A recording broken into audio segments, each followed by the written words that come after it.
Hey, it's Oris Striker. Today we're going to take a look at the Oris Aquis Pro 4000M. It's a quick overview, and a full review is available on our website at ourstriker.com/reviews. There's a link in the description down below.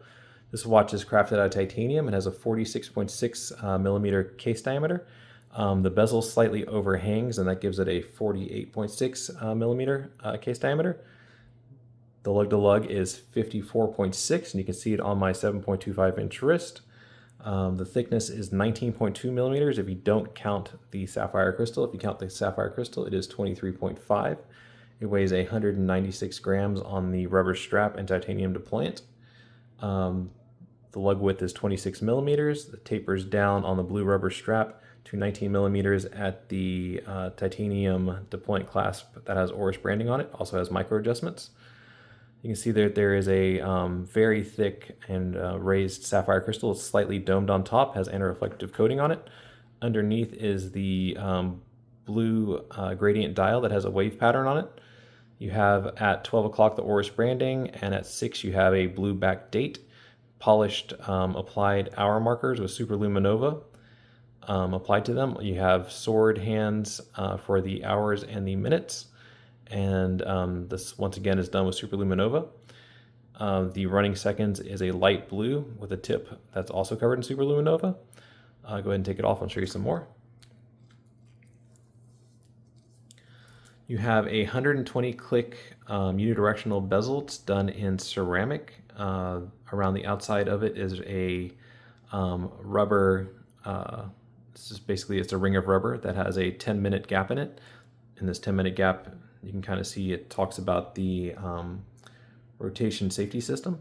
So the way this works is if you just turn this rubber seal, it doesn't do anything. It just kind of just spins around. But as soon as you put pressure on this ring, you can now turn the bezel. This basically makes sure that any mistakenly hitting this bezel, or you're not going to turn it by mistake. You actually have to put some force on this to do any turn, which is paramount to diver safety.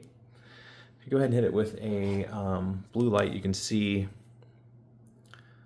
that all the dial markers glow a bluish green. From 0 to 15 is blue, and then from 15 on is green.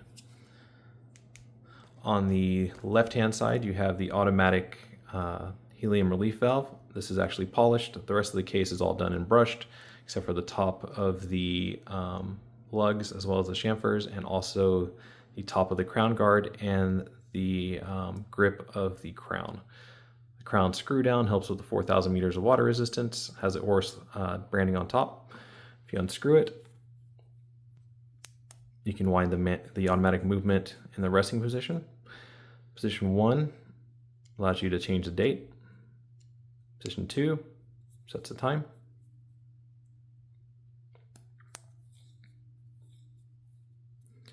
You can also see on the clasp, there are 5 preset quick adjustments. Basically, it allows 15 millimeters of adjustment. It's pretty much enough to go over a wetsuit. If you have it adjusted all the way to fully closed for daily wear, you can pull it all the way out and it should fit over lighter wetsuits. In the back, you have the titanium screw-down crown, have the Oris logo engraved into it. You also have a conversion of meters to feet. Underneath is the Oris in-house caliber 400. It's automatic Swiss-made movement, 120 hours of power reserve, around plus 5 seconds on our time grapher. Hours, minutes, seconds, and date are the complications. The watch retails for $6,900. Just want to go ahead and thank Oris again for sending us this watch. If you want to see more of these reviews, just subscribe to our channel. On Instagram, we're Oris Striker Watches, and on the web, we're ourstriker.com. Thanks.